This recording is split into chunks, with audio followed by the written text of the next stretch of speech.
Olá pessoal, tudo bem? Então vamos dar continuidade aos sistemas, né, do organismo humano e hoje o que nós vamos ver é o sistema urinário, certo? Praticamente dentro dos sistemas que nós temos no organismo humano, o sistema urinário é um dos que vão fornecer para a gente um controle na homeostase, certo? Então, esse sistema ele é um sistema de liberação de excretas. E por ser um sistema de liberação de excretas, ele está extremamente direcionado, extremamente voltado ao controle ali do organismo, lógico. Existem dois sistemas que a gente pode vincular como sistemas de excreção.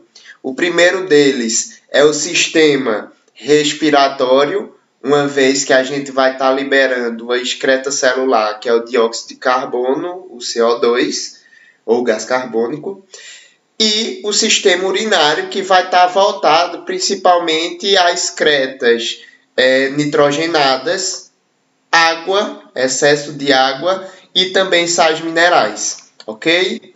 Então, basicamente, o sistema urinário é um sistema de excreção, certo? De excreção e ele está muito ligado aos animais, tá? Então, a grande maioria dos animais vão ter ali um sistema de excreção, pelo menos os vertebrados, vão ter um sistema de excreção mais complexo, certo?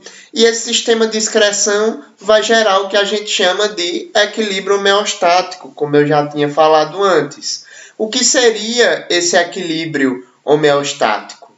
Eu posso definir equilíbrio homeostático ou a própria homeostase, como a gente já tinha visto em sala de aula, como o conjunto de características que geram equilíbrio do seu corpo, ou seja, o bem-estar do seu corpo. Então, se você está com bem-estar, está controlado o funcionamento do seu corpo, nós dizemos que você está em homeostase, tá? E o sistema urinário ele vai ter uma função primordial, que é a de liberar sais que estão em excesso na sua corrente sanguínea, água, que também está em excesso dentro do seu organismo, e a gente vai ver que o sistema urinário ele também tem uma função muito importante em controlar os níveis de água. Então, por exemplo, se você tiver um organismo desidratado, a quantidade de água da sua urina vai ser menor. Consequentemente, essa urina ela vai ser mais concentrada, mais amarelada, certo? Então, o próprio sistema urinário tem esse sistema de controle graças a um processo chamado de reabsorção dos nutrientes ali do filtrado glomerular, que a gente vai ver mais na frente, certo? E nós temos também como excreção no sistema urinário as excretas nitrogenadas, que vão ser provenientes basicamente de decomposição ali do metabolismo de ácidos nucleicos e de proteínas, tá certo? Então, o nosso sistema urinário metaboliza, na verdade, reabsorve, absorve e excreta, né, o que garantiu o que foi de lixo metabólico.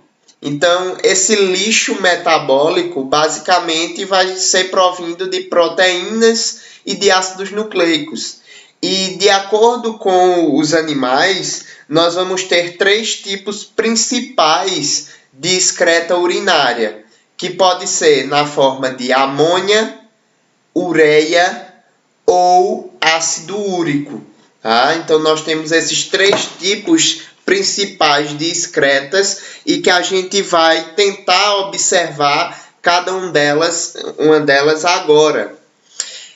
A grande diferença entre os três tipos de excretas nitrogenadas vai ser de acordo com a sua solubilidade em água Então, a quantidade de solubilidade que ela vai ter em água ou não, tá? Vai fazer com que a gente classifique-a, e também com a sua toxicidade, o quão ela é tóxica para o meio ambiente e, consequentemente, para os organismos, ok? Então, a primeira excreta nitrogenada que nós vamos verificar é a amônia.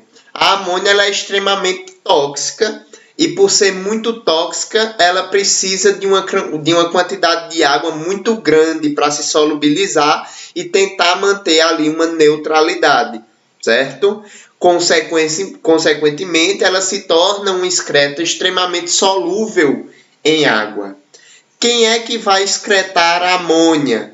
Então, vai ser excretado a amônia principalmente animais aquáticos, peixes, por exemplo, certo? Então, os peixes vão ter essa capacidade ali de eliminar a amônia. Ah, Cleito, mas o peixe está diretamente ligado ao ambiente, e aí se ele excreta a amônia no ambiente, qual o prejuízo que vai ocorrer? Então, praticamente não vai ocorrer um prejuízo, porque em relação à quantidade de amônia que é liberado e ao espaço em que a água está sendo preenchida por esse bicho, né? Basicamente, essa amônia ela se solubiliza muito facilmente e aí consegue garantir ali uma concentração mínima na água, ok?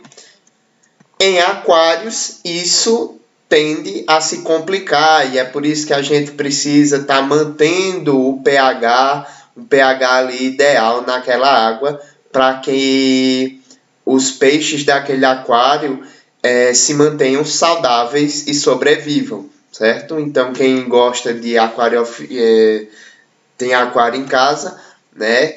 É necessário essa preocupação, ok? Nós, seres humanos, excretamos ureia. Então, a nossa urina tem uma quantidade de excreta nitrogenada que a gente observa como ureia.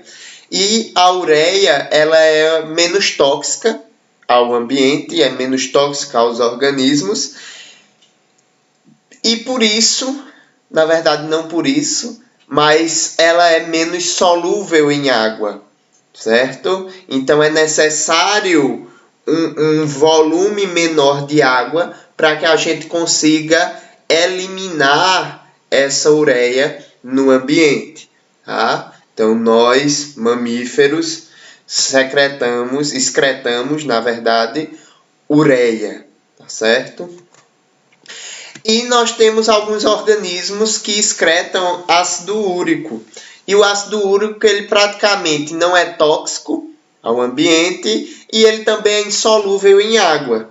E isso é muito importante para espécies, por exemplo, que são adaptadas a ambientes secos, ambientes com pouca quantidade de água, como é o caso dos répteis, certo? Então, os répteis eles possuem características que possibilitam com que eles sobrevivam em ambientes mais secos, certo? A própria pele, a própria estrutura queratinizada que eles produzem fazem com que eles não liberem tanta água para o ambiente, tá? Então, a excreta dos répteis é uma excreta voltada ao ácido úrico, ok? E o que é o ácido úrico? O ácido úrico ele forma uma pasta, como ele é insolúvel em água, ele se precipita e separa muito fácil da água. Consequentemente, eu libero ali, eu reabsorvo a água que eu teria que eliminar e excreto apenas o que não me serve, que seria o ácido úrico. Quando a gente observa nas galinhas ou pombos, por exemplo, deixei um carro embaixo da árvore e na volta vi que o meu para-brisa estava cheio de fezes, de pássaros. Então, eu consigo observar que existe uma partezinha branca naquelas fezes. Na galinha a mesma coisa. Então aquela pasta esbranquiçada seria o ácido úrico. E esse ácido úrico ele vai ser eliminado nas fezes, certo? Então a entrada urogenital de aves e répteis não é a mesma, mas desemboca no que a gente chama de cloaca. Então nós temos o orifício anal e o orifício urovaginal, certo? E aí os dois desembocam em um só orifício, que é a cloaca. Esse ácido úrico, como ele é pastoso, ele fica na região da cloaca, e quando o pássaro, a galinha, vai excretar as suas fezes, sai junto as fezes e o ácido úrico, ok? Então, quando a gente fala em sistema urinário, existe um órgão que é de extrema importância para o bom funcionamento desse sistema, que são os rins. E os rins eles vão ter uma função muito importante na filtração e, lógico, na reabsorção de muitos dos nutrientes que ali passam. Se a gente perceber a anatomia de um rins, nós vamos observar que ele mais parece com um caroço de feijão, tá? Ele vai ter um tamanho aproximado de 10 centímetros e nós possuímos 2 rins, tá? Se a gente pegar um rim desse e cortá-lo numa disposição longitudinal, ou seja, de cima para baixo ou de baixo para cima, cortá-lo ao meio, nós vamos observar a seguinte anatomia. Nós vamos observar uma cápsula, uma membrana que vai proteger e recobrir ali os rins. Essa cápsula, ela é uma cápsula fibrosa, certo? Nós vamos também observar uma camada adiposa, uma cápsula adiposa, que dependendo do organismo vai ter pouca ou grande quantidade. E essa camada adiposa vai funcionar basicamente como proteção térmica, mas também proteção contra grandes impactos. Tá? Adentrando ali o meu rins, eu vou ter uma região chamada de córtex renal, que é essa região mais clara na qual eu estou passando o mouse. E nós vamos ter a medula renal, essa parte mais interna. Cada medula, nós vamos observar as pirâmides renais. E entre uma pirâmide renal e outra, nós vamos observar as colunas renais. Mais adentro, na região que se curva dos rins, nós vamos observar as artérias renais. Essa artéria renal, ela vai se ligar na artéria aorta diretamente. Então, toda artéria renal se liga diretamente na artéria aorta. E nós temos as veias renais. Essa veia renal, ela vai se ligar basicamente à veia cava inferior. E no centro, nós vamos ter a pelve renal. Essa pelve renal vai ser importante ali na coleta da urina, para que essa urina, essa excreta, ela seja levada até a bexiga e, consequentemente, a uretra para ser liberada.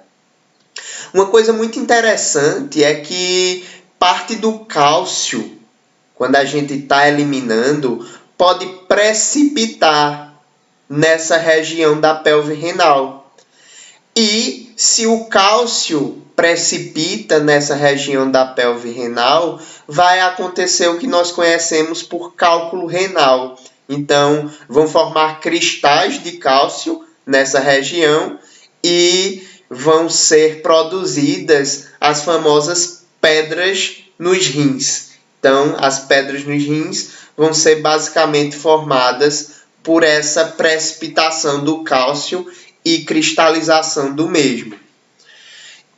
Dentro dos nossos rins, nós vamos ter estruturas funcionais. Então, a gente viu até agora a anatomia ali do meu rins. Mas a funcionalidade desse rins vai ser observada nos néfrons, tá?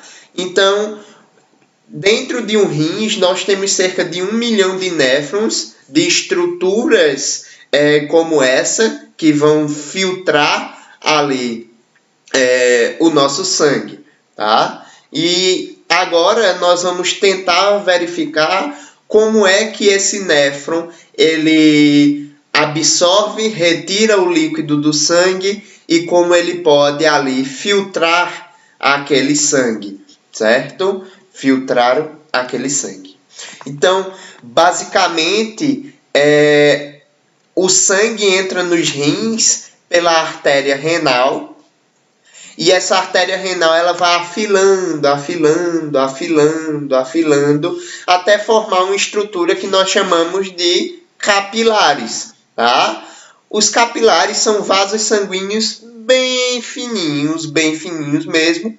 E aí, ao formar esses capilares se aglomeram. E essa aglomeração de capilares nós chamamos de glomérulos. Cada glomérulo desse vai ficar numa estrutura chamada de cápsula de Bowman. Essa cápsula de Bowman tem a simples função de retirar o líquido do sangue e passar para o néfron. Esse líquido que sai do capilar e passa para o néfron é chamado basicamente de filtrado glomerular. Assim que o filtrado glomerular, ou seja, o líquido que saiu dos capilares e foi para o néfron, certo? Assim que esse filtrado glomerular sai da cápsula de Bowman, ele vai para uma região que nós chamamos de túbulos contorcidos proximais, ou simplesmente túbulos proximais. É nessa fase que nós vamos ter a absorção de quase 85% da água que foi filtrada, alguns aminoácidos também vão ser absorvidos, a glicose vai ser absorvida e nós vamos ter ali a seleção, a excreção, né, a separação de algumas impurezas, ok? Assim que o meu filtrado glomerular sai do túbulo proximal, ele vai para uma estrutura que nós chamamos de alça de Henle. Essa alça de Henle tem a função principalmente de concentrar a urina. Então, a urina inicia o seu processo de concentração aqui nesta região. Ok?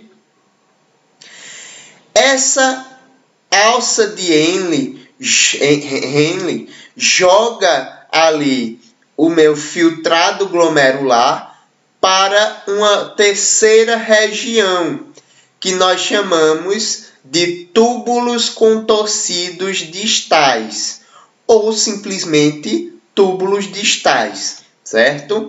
É nessa região aqui que nós vamos ter a regulação do pH da urina, tá bom?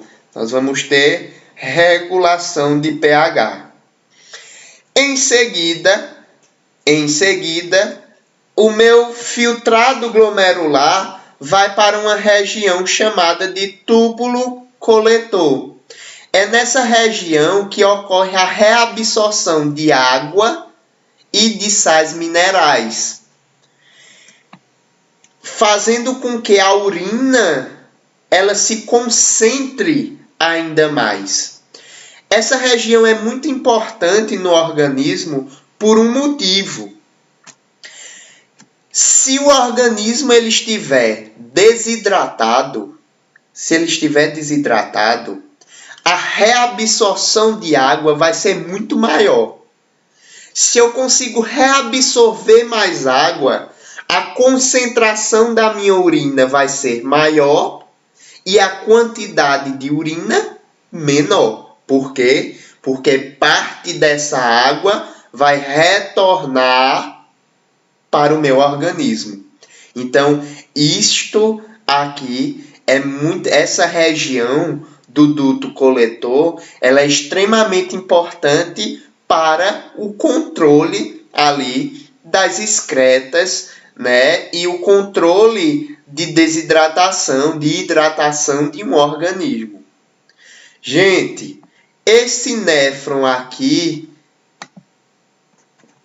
vai estar localizado onde? Vamos lá. O glomérulo, junto com a cápsula de Bowman, o túbulo proximal e o túbulo distal vão estar na região que nós chamamos de córtex, ou seja, esta região mais superficial.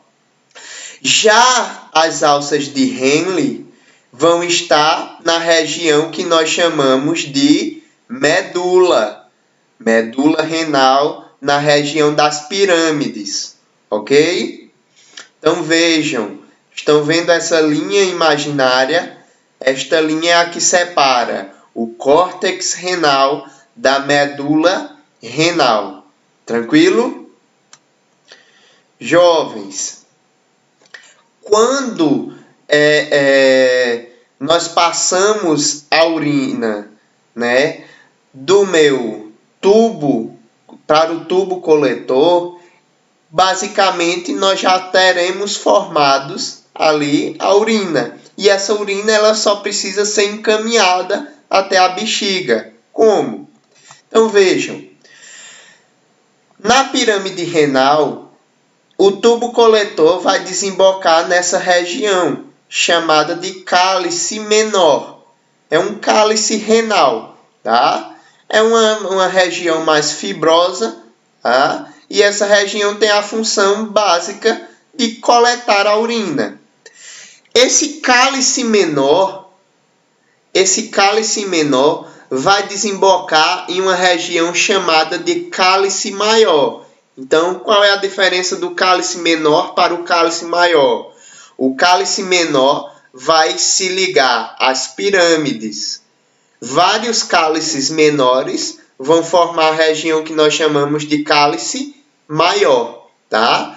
E esse cálice maior vai desembocar exatamente na pelve renal. Então, a urina produzida aqui na região da medula passa para o cálice menor, que passa para o cálice maior, desembocando na pelve renal e seguindo pelo uréter, certo? Pela uréter, ok? Ao seguir pelo uréter, essa urina ela desemboca numa região que nós chamamos de bexiga. A bexiga urinária ela é bem importante, ela é extremamente importante, porque ela faz com que o organismo consiga juntar, consiga ali aglomerar a urina e não precise estar constantemente eliminando, tá? A nossa bexiga, ela tem uma capacidade em média, de 500 ml, porém, quando nós recebemos cerca de 300 ml de urina, os músculos, a parede musculosa ali da minha bexiga, vai ter uma resposta do sistema nervoso para que se contraia, dando ali uma vontade de urinar, tá? Só que essa vontade de urinar a gente ainda consegue manter por um tempo. Então, a gente acumula urina, e quando chega basicamente entre 700 e 750 ml de urina, já não podemos mais conter, e aí, independente da nossa vontade, a informação vinda do cérebro é para que o esfíncter ele relaxe e ocorra a passagem da urina da bexiga para a uretra. Tá? Uma dica que eu dou para vocês é que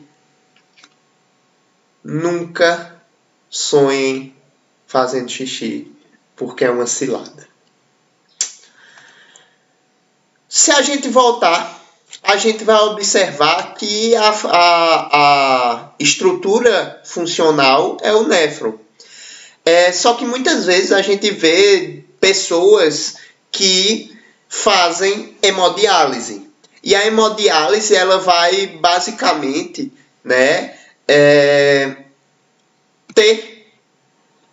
ficar no lugar do que o néfron faria. Em outros casos, quando todas essas estruturas não se recuperam mais, certo? É necessário o transplante de rins. Então, a gente tem 2 rins e nós podemos doar um desses rins e a pessoa que recebeu o rins, vai se manter viva, sobrevive funcionalmente, com esse rins. Então, nós podemos funcionar apenas com rins. Mas a questão é a seguinte, é que nós nascemos com uma quantidade determinada de néfrons e nós mantemos essa quantidade para o resto da vida. Se caso a gente inicie uma sobrecarga de filtração em um desses rins, vamos lá, eu tenho 2 rins, doei um rim, fiquei com 1.